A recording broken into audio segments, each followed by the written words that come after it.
नमस्कार, मी मोहिनी सोनार. आरोग्यम धनसंपदा या आपल्या विशेष कार्यक्रमात तुमचं स्वागत.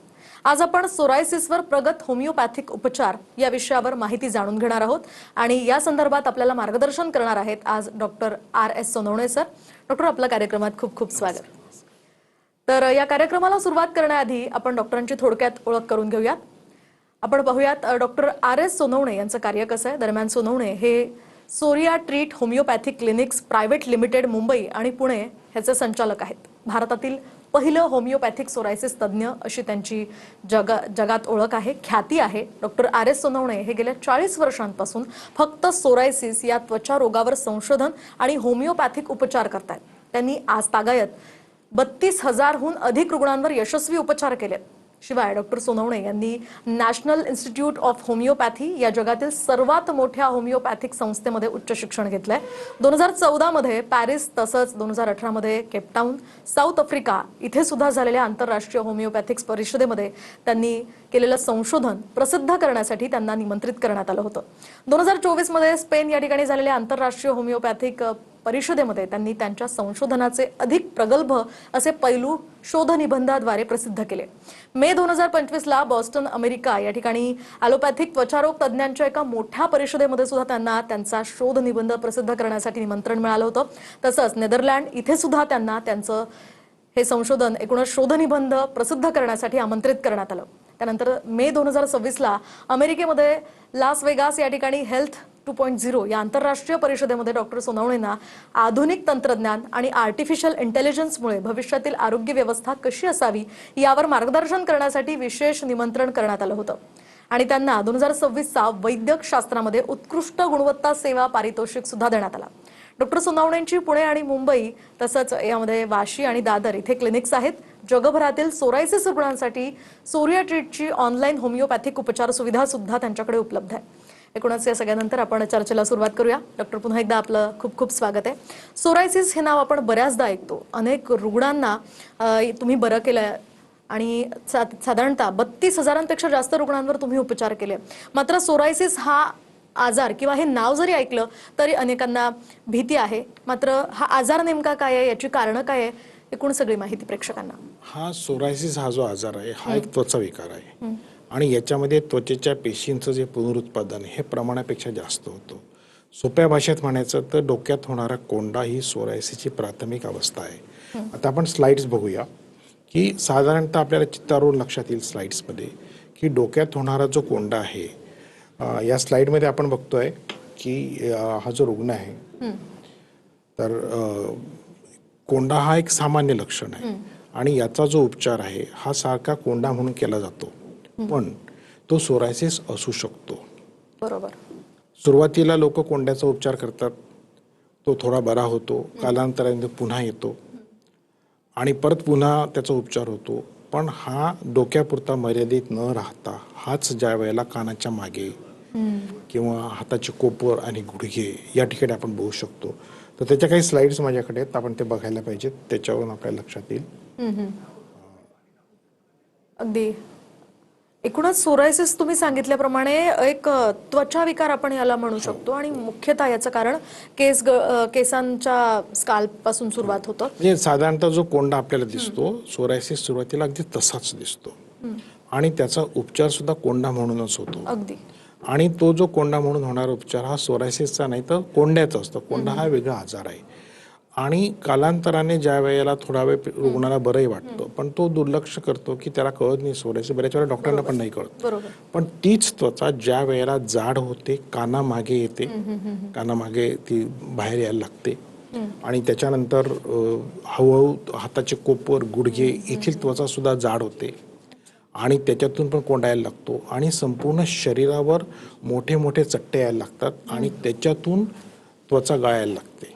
म्हणजे जसा डोक्यातला कोंडा आहे तोच कोंडा संपूर्ण शरीरातल्या त्वचेमध्ये मोठे मोठे जखमा, ॲज गुड ॲज जखमा असं होऊन ज्या वेळेला पडायला लागतो त्या वेळेला लक्षात येतो की हा साधा कोंडा नाहीये, हा सोरायसिस आहे.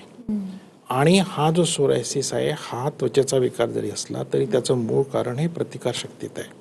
आणि प्रतिकार शक्तीमध्ये जो निर्माण झालेला बिघाड आहे त्या बिघाडामुळे ह्या पेशी 10 ते 15 पटीने जास्त निर्माण होतात. या नॉर्मल पेशी आहेत, याच्यामध्ये कुठलं इन्फेक्शन नाही, काही नाही, पण दिसताना हा आजार त्वचा विकार दिसतो आणि कोणाला असं वाटतं हे फंगल इन्फेक्शन असेल, हा एक्झेमा असेल, कारण आपल्याला हेच आजार माहिती, आपल्याला सोरायसिस माहिती नाही. बऱ्याच वेळेला डॉक्टर सुद्धा सोरायसिसच्या ऐवजी एक्झेमाचा उपचार करतात, कधी फंगल इन्फेक्शनचं औषध देतात आणि कधी कधी त्यांना बरं पण वाटतं त्याच्यामुळे, पण नंतर तो परत यायला लागतो आणि बऱ्याच उशिरा ज्यावेळेला तज्ज्ञाच्या लक्षात येतं की हा साधा कोंडा नाही, हा सोरायसिस आहे, त्यावेळेला ज्यावेळेला रुग्ण जातो त्यावेळेला त्याला पहिली माहिती अशी मिळते की हा जो आजार आहे हा आजार आयुष्यभर दुरुस्त होणार नाही, याला फक्त नियंत्रणात ठेवता येतो.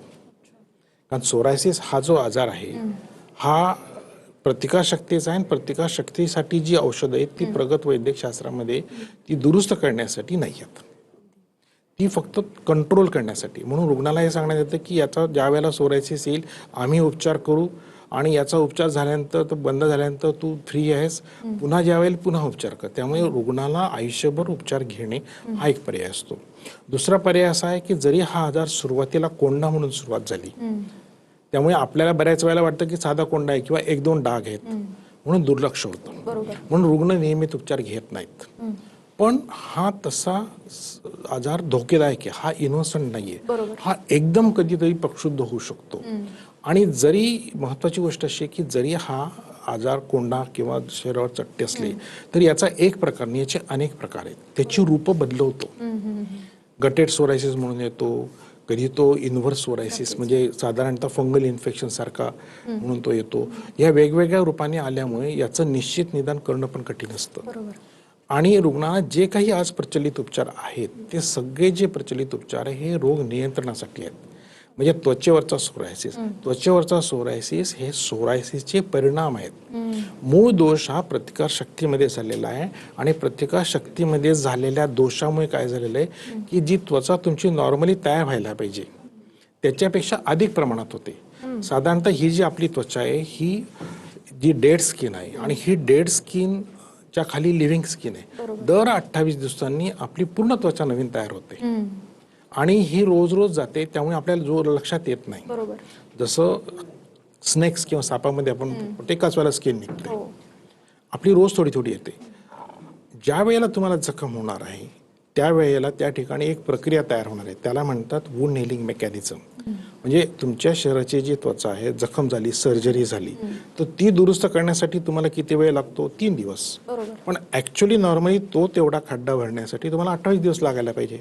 पण शरीरातली प्रतिकार शक्ती वुंड हिलिंग मेकॅनिझम म्हणून एक आपल्या निसर्गात आपल्या जे आहे ती या पेशींचं पुनरुत्पादन वाढवते आणि तो जो खड्डा आहे जखमेचा तो 3 दिवसात पूर्ण होतो. ज्या दिवशी ती जखम पूर्ण होते त्या दिवशी ती प्रक्रिया थांबते आणि तुमची त्वचा जळून येते, तुम्हाला कळत नाही. ही जी प्रक्रिया आहे, हा जो डिफेक्ट आहे, हा विनाकारण जेव्हा सुरू होतो, जखम नसताना सुरू होतो, त्यावेळेला त्याला म्हणतात ऑटो इम्युन डिसऑर्डर्स. म्हणून सोरायसिस एक ऑटो इम्युन डिसऑर्डर आहे. ही जी नॉर्मल प्रतिक्रिया ही प्रमाणापेक्षा जास्त झालेली आहे. त्याचा जो उपचार करायचा असेल तर तो मेन कारण अशी करायला पाहिजे. पण आज जे उपलब्ध आजतागायत जी काही प्रचलित उपचार पद्धती ती सोरायसिसच्या परिणामांसाठी आहे, म्हणजे ते दिसणार आहे. पण दुसरं महत्वाची गोष्ट अशी की दृश्य स्वरूपातला सोरायसिस जेव्हा तुम्ही नियंत्रणात आणतात त्यावेळेला तो गेल्यानंतर पुढचा जो पुन्हा एकदा एपिसोड येणार आहे तो त्याच्याही पेक्षा मोठा येणार आहे. अशा प्रकारे प्रत्येक एपिसोडला हा सोरायसिस वाढत वाढत जातो आणि त्याप्रमाणे ट्रीटमेंट पण वाढत वाढत जाते, सिव्हिअर ट्रीटमेंट होणार. पण जी ट्रीटमेंट पुढे जास्त जाणार त्या ट्रीटमेंटची तुमच्या शरीरावर म्हणजे किडनीज आणि लिव्हर्सवर दुष्परिणाम आहेत. कालांतराने ही जी प्रचलित उपचार पद्धती आहे ही किडनी सहन करू शकत नाही, उपचार थांबवावे लागतात आणि रुग्णाला एकच पर्याय असतो, आजाराशी विदाऊट एनी मेडिसिन सामना करणे. अगदी सर, आणखी काही आपण या सोरायसिस संदर्भातली माहिती घेणार आहोत. यासोबतच त्याची सध्याची उपचार पद्धती कशी आहे, सद्यस्थिती कशी आहे, या सगळ्याची माहिती घेणार आहोत. चर्चा करतोय सोरायसिसवर प्रगत होमिओ उपचार या विषयावर आणि आपल्यासोबत आहेत Shri R.S. Sonawane sir. Sir, ब्रेकला जाण्याआधी तुम्ही बऱ्याच गोष्टी सोरायसिस संदर्भातल्या उलगडून सांगितल्या आहेत, त्याची कारणं, तो नेमका कसा होतो, सुरुवातीला कसा असतो, त्या संदर्भातल्या स्लाइड्स आपण आता बघूयात. हे बघा, आता जे मी स्लाइड्स दाखवतो त्याच्यामध्ये सोरायसिसची सुरुवात, आता ही जी स्लाइड आहे याच्यामध्ये आपण डोक्यामध्ये होणारा कोंडा बघतोय. तर या रुग्णाचे आपण केस काढल्यावर लक्षात आलं की हा सोरायसिस आहे, अन्यथा हा डोक्यात कोंडा होता. हा सुद्धा सोरायसिस आहे. अच्छा. तो सोरायसिस स्त्रियांमध्ये केस जास्त असल्यामुळे उशिरा लक्षात येतो, ज्यावेळेला तो कानाच्या मागे येतो. ही पहिली स्टेज आहे की ज्याच्यामध्ये लक्षात येतं की हा सोरायसिस आहे. कधी कधी तो इतका क्षुल्लक असतो की या रुग्णाला आम्ही बघितल्यावर लक्षात आलं कोंडा नाही तर हा सोरायसिस आहे, एवढाच आहे. पण हा ॲटम बॉम्ब सारखा आहे, लहान असेल तरी सुद्धा कालांतराने तो वाढतो. ज्या वेळेला तो हाताचे कोपर आणि गुडघे या ठिकाणी यायला लागतो त्यावेळेला लक्षात येतं की हा सोरायसिस आहे. ही सोरायसिसची फर्स्ट स्टेज आहे. तरी सुद्धा लोक दुर्लक्ष करतात. हा आहे प्लाक सोरायसिस, 80% रुग्णांमध्ये होतो आणि साधारणतः सोरायसिसची ओळख ही प्लाक सोरायसिस म्हणून आहे. पण सोरायसिस इतका घातक आहे की तो वेगवेगळे रूपं घेतो. त्याच्यातला हा एक रूप आहे एरिथ्रोडर्मिक सोरायसिस, पूर्ण त्वचा लाल होते आणि हा घातक आहे, पेशंट रुग्ण दगावू शकतो. आणि असे रुग्ण सुद्धा सोरायटिटमध्ये आपण होमिओपॅथीने दुरुस्त केलेले आहेत. हा गटेड सोरायसिस लहान मुलांमध्ये तरुणांमध्ये होणार आहे. लहान लहान बिंदू येतात, बऱ्याच वेळेला ते मिझल्स किंवा कांजण्यांसारखे वाटतात, पण हा सोरायसिस असतो. त्याच्यानंतर फंगल इन्फेक्शन सारखा दिसणारा, म्हणजे ज्याला आपण म्हणतो स्तनांखाली, काखेमध्ये, जांघेमध्ये, हे जे आहेत हे इन्व्हर्स सोरायसिस. सोरायसिसमध्ये इन्फेक्शन नाही, पण एक प्रकारचा सोरायसिस जो पस्ट्युलर सोरायसिस आहे ज्याच्यामध्ये पस असतो पण इन्फेक्शन नसतं, स्टराईल. हा एक प्रकार आहे. हा पण एक. त्याच्यानंतर जेव्हा हा तह पाहिला होतो, कॉमन आहे, हाताला तडेपणे पाहिला त्यांनी, तो सोरायसिस असू शकतो. त्याच्यानंतर सोरायसिस नखांमध्ये पण होतो, हा नखांचा सोरायसिस. आणि 50% रुग्णांमध्ये हा सोरायसिस सोरॅटिक आर्थरायटिस नावाचा संधिवात होतो आणि सांधे कायमस्वरूपी नष्ट होतात. तर हा सोरायसिस डोक्यातल्या कोंडापासून सोरॅटिक आर्थरायटिस पडण्याचा जो प्रवास आहे, हा प्रवास जर आपल्याला शॉर्ट करायचं असेल तर याचं निदान लवकर व्हायला पाहिजे, याचा योग्य उपचार व्हायला पाहिजे. बरोबर. अगदी सर, एवढे सगळे प्रकार तुम्ही सांगितले. महत्त्वाचं म्हणजे या आजाराचं निदान होणं अत्यंत गरजेचं आहे. आणि सध्याची जर आपण जीवनशैली पाहिली तर खूप धकाधकीचं जीवन आहे, सगळ्यांना या प्रत्येक गोष्टीकडे लक्ष द्यायला वेळ मिळत नाही. मात्र सोरायसिस या आजाराची एकूणच तुम्ही आतापर्यंतच्या एवढ्या अनुभवांमध्ये 32,000पेक्षा जास्त रुग्णांवर उपचार केलेत.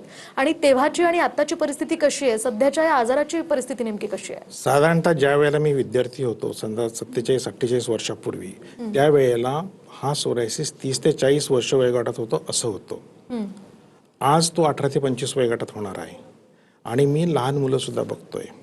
आता तुम्ही या सोरायसिसच्या प्रवासात बघा की जितक्या लवकर आजार होईल तेवढ्या लवकर तो कॉम्प्लिकेशन होईल आणि त्याच्यावर योग्य उपचार नाही केले तर अजून लवकर कॉम्प्लिकेशन्स होतील. पहिली महत्त्वाची गोष्ट, सोरायसिस हा जरी अनुवंशिक आजार असला, जरी तो जेनेटिक असला, तरी देखील त्याला होण्यासाठी जी ट्रिगर फॅक्टर्स लागतात ती आज जास्त आहेत. ताणतणाव, झोपेची कमतरता, हे म्हणूनच तो आता तरुणांमध्ये, लहान मुलांमध्ये व्हायला लागला आहे. 40-50 वर्षापूर्वी ही जी आजची लाईफस्टाईल ही नव्हती. ही लाईफस्टाईल सोरायसिस वाढवते आहे, नुसतं सोरायसिस वाढवत नाही, कमी वयात होतो आहे आणि त्याचे कॉम्प्लिकेशन्स वाढत आहेत. त्यामुळे सध्याची परिस्थिती खूप बिकट आहे. अगदी तुम्ही सांगितल्याप्रमाणे सध्याची परिस्थिती अत्यंत बिकट आहे. म्हणजे याचे गंभीर उदाहरणं सुद्धा मी बघितलेले आहेत. अनेकांनी यामुळे चक्क आत्महत्या सुद्धा केलेल्या आहेत. तर महत्त्वाचं म्हणजे इतर आजारांपेक्षा, इतर उपचारांपेक्षा होमिओपॅथिक ही उपचार पद्धती नेमकी कशी चांगली आहे, त्याचं वैशिष्ट्य नेमकं काय आहे? होमिओपॅथिक उपचार पद्धती, मी जसं पहिल्यांदा सांगितलं की सोरायसिसच्या परिणाम म्हणजे स्किनवर जो दृश्य आहे त्याच्यावर नाही, तर त्याचं जे कारण आहे प्रतिकारशक्ती, त्याच्यातला जो बिघाड आहे तो बिघाड दुरुस्त करून प्रतिकारशक्तीची पुनर्प्रस्थापित आरोग्य अवस्था करतो. त्यामुळे प्रतिकारशक्ती कॉमनली नॉर्मली काम करते, म्हणजे तुमची जी प्रतिकारशक्ती प्रमाणापेक्षा जास्त त्वचा निर्माण करते ती नॉर्मली करते. आणि हा आजार होमिओपॅथीने दुरुस्त केल्यानंतर 10 ते 15 वर्षापर्यंत येत नाही असा रेकॉर्ड सोरॅटिटचा आहे. अच्छा. आणि एकूणच आतापर्यंतच्या सगळ्या उपचार पद्धतींमध्ये सोरिया ट्रीट ही जी उपचार पद्धती तुम्ही सांगितलीत त्यामध्ये नेमकी वैशिष्ट्य काय आहेत? आता सोरॅटिटला आज 40 वर्ष होतील.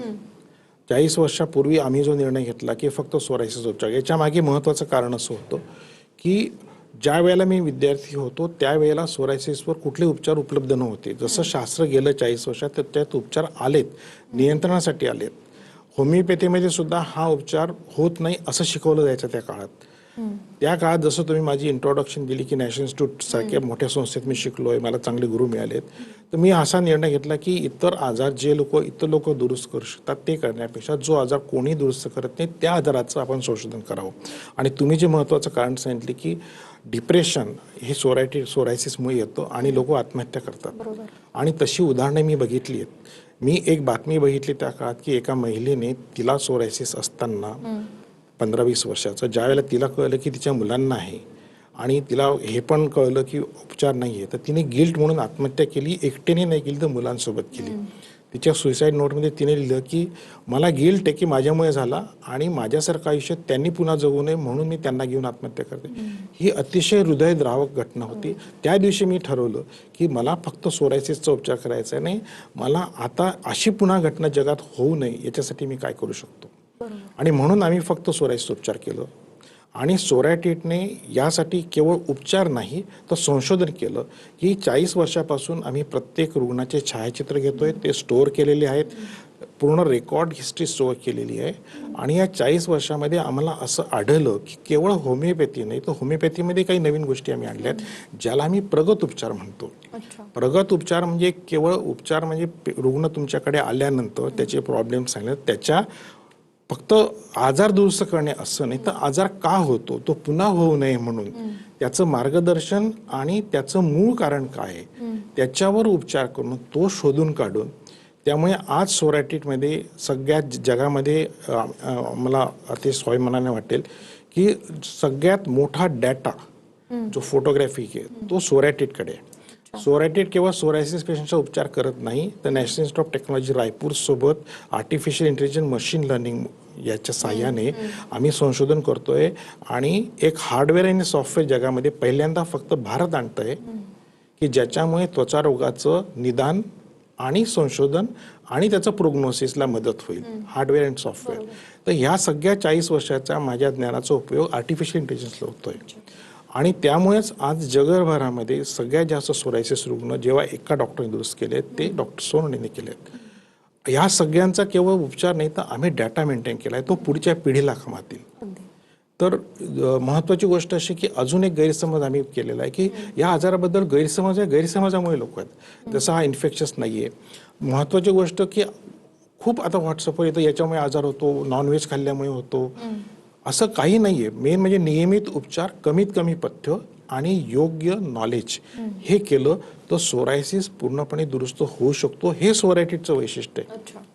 सोरायटिसचं वैशिष्ट्य हे तुम्हाला खूप जास्त करायचं नाही पण याच्यामध्ये एक महत्त्वाची गोष्ट आहे की सोरायसिसचा उपचार केवळ त्वचेवरचं दृश्य सोरायसिस जाण्यापुरता नाही तर ती प्रवृत्ती जाण्यासाठी करायचं आहे. आणि जर तुम्हाला प्रवृत्तीचा उपचार करायचा असेल तर किमान 1 वर्ष औषध घेणं कंपल्सरी आहे. सर तुम्ही या ठिकाणी सांगितलं तर तब्बल 40 वर्ष 4 दशकं तुम्ही यामध्ये आहात आणि आतापर्यंत तुम्हाला अनेक अनुभव आले असतील, अनेक आव्हानं तुमच्या समोर असतील.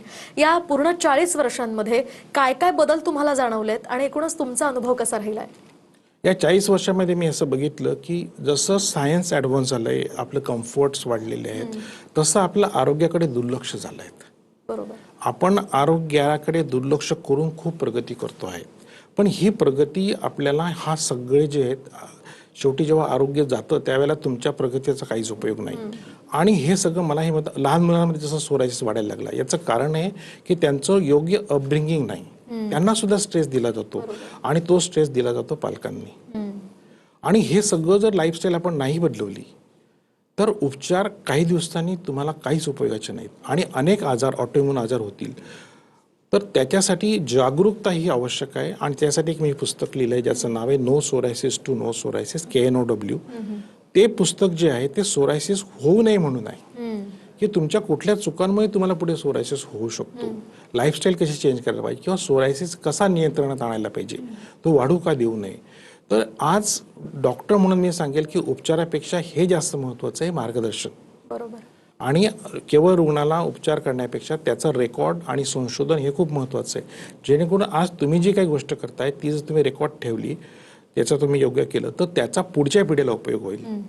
तर हे सगळं सोरायटिस आज करत आहे. आणि याच्यामुळे सोरायटिसमध्ये आम्हाला लक्षात आलं एक प्रगत जे पूर्वी जे रुग्ण दुरुस्त होत नव्हते किंवा अनेक लोकांकडनं, त्यासाठी आम्ही एक नवीन पद्धती केली, ॲडव्हान्स ट्रीटमेंट ती आम्ही सुरू केलेली आहे. त्यामुळे ज्या रुग्णांचे उपचार आम्ही 15-20 वर्षापूर्वी करू शकत नव्हतो ते आज आम्ही करतोय. अरे वा.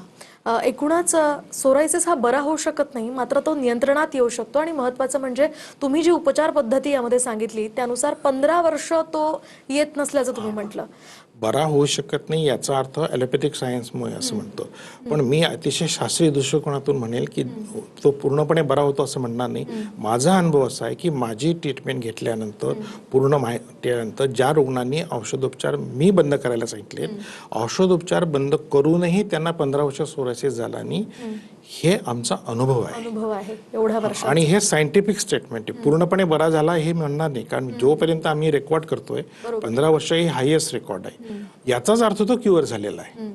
हे सोरायसिसला क्युअर नाही असं म्हणणं हे खूपसं योग्य नाहीये. मात्र या सोरियाट्रिटची उपचार प्रणाली नेमकी कशी आहे? साधारणतः कशा पद्धतीने उपचार केले जातात? सोरायटिसमध्ये उपचार करताना पहिली पद्धती अशी आहे की पहिल्यांदा आम्ही त्याच रुग्णांचे उपचार करतो ज्यांना सोरायसिसची पूर्णपणे दुरुस्त व्हायचे, त्यांना त्यांची टेंडन्सी पण करायची. याच्याकरता सोरायटिसमध्ये उपचार करताना 1 वर्ष ट्रीटमेंट घेणे हे आवश्यक आहे. त्याच्यासाठी आमचा जो ट्रीटमेंट प्लॅन आहे तो 1 वर्षाचा असतो. म्हणजे पेशंटने 1 वर्षाची कमिटमेंट करायची, 1 वर्षाचे पैसे ॲडव्हान्स द्यायचे, मग त्याची ट्रीटमेंट सुरू होईल. आणि त्याच्या ट्रीटमेंटमध्ये जरी त्याचा सोरायसिस कमी झाला, उदाहरणार्थ त्याच्यानंतर त्याच्या टेंडन्सीची ट्रीटमेंट होते. साधारणतः रुग्णाला असं वाटतं माझ्या शरीराचा सोरायसिस गेला म्हणजे मी दूर झालो, नाही. बरोबर. ट्रीटमेंट ही परत करायची असते, कारण तो पुन्हा यायला नको. त्यासाठी आम्ही इयरली ट्रीटमेंट आहे. जे पेशंट अतिशय कुठल्याही उपचाराने झालेले नाही आहेत, अनेक वर्ष झालेत, अशांसाठी एक ॲडव्हान्स प्रणाली आहे. ती एक स्पेशली आहे, ती फक्त सोरायटिसने शोधून काढलेली आहे. आणि ती प्रणाली सुद्धा आम्ही सगळ्यांना रिकमेंड करत नाहीत. ज्यांना आवश्यक आहे त्यांनाच करतो, कारण ती अतिशय महाग आहे. पण जास्तीत जास्त प्रयत्न असा आहे की आमच्या नॉर्मल सोरायटिस ट्रीटमेंटने पेशंट दुरुस्त व्हावेत, आणि त्याच्यासाठी आम्ही आज कमिटेड आहोत. अगदीच. आणि अनेकांना याचा आतापर्यंत फायदाही झालाय, आणि अनेकांना ज्यांना या उपचारांची गरज आहे त्यांना नक्कीच हे उपचार मिळावेत अशी अपेक्षा आहे. आणि ज्यांना कुणाला आता सोरायसिस संदर्भात माहिती हवी असेल त्यांनी नक्कीच सरांशी संपर्क साधावा. त्या संदर्भातले सगळे डिटेल्स स्क्रीनवर उपलब्ध आहेत. मात्र सर, या आजाराविषयी तुम्ही लोकांना किंवा अनेकांना होऊ नये यासाठी काय सूचित कराल? सगळ्यात पहिल्यांदा हा आजार जरी अनुवंशिक असेल तर एक महत्त्वाची गोष्ट घ्यायची, जेनेटिक आहे म्हणजे होईलच असं नाही. हा एकमेव जेनेटिक असा आजार आहे की ज्या 100 लोकांना याची प्रवृत्ती त्यापैकी 30च लोकांना होतो, 70 लोकांना होत नाही. ज्या लोकांना होतो त्यांच्यामध्ये त्यांच्या लाईफस्टाईलमध्ये अशी काही घटना घडते ज्याला मी ट्रिगर फॅक्टर्स म्हणतो. त्या ट्रिगर फॅक्टर्समध्ये झोपेची कमतरता, व्यायामाची कमतरता, त्याच्यानंतर ताणतणाव, स्ट्रेस, वाईट सवयी, स्मोकिंग, अल्कोहोल, हे ट्रिगर फॅक्टर्स आहेत. हे तुम्ही अवॉइड करू शकतात. हे जर तुम्ही अवॉइड केले तर जरी तुम्हाला जेनेटिक टेंडन्सी असेल तरी सुद्धा त्याचं प्रमाण कमी करू शकतात, त्याला अवॉइड करू शकतात, त्याला प्रिव्हेंट करू शकतात. तर हा जो आजार आहे हा प्रिव्हेंटेबल आहे जर तुम्ही तो पूर्ण समजून घेतला तर. आणि तुम्ही योग्य आणि ताबडतोब ट्रीटमेंट सुरू केली, विशेषतः होमिओपॅथिक ट्रीटमेंट, तर केवळ कॉस्मेटिक ट्रीटमेंट न करताना, त्याला त्वचेवरून न घालवता त्याच्या प्रतिकार शक्तीची ट्रीटमेंट केली तर तो आजार 10 ते 15 वर्ष सुटी घेऊ शकतो. बरोबर. याच्यापेक्षा जास्त सोरायटिसला चांगला उपचार कुठला असू शकतो? बरोबर. अगदीच. एकूणच सर, अगदी प्रत्येक मुद्द्यावर तुम्ही अतिशय छान पद्धतीने विश्लेषण केलेलं आहे. आणि अनेकांना काही शंका असतील, काही प्रश्न असतील तर ते निश्चितच यातनं सुटले असतील. तुम्ही इथे आलात आणि एवढी छान माहिती सर आम्हाला दिली, त्याबद्दल खूप खूप आभार. नमस्कार. आणि तुर्तास या विशेष कार्यक्रमामध्ये आता वेळ झाली इथेच थांबण्याची. नमस्कार.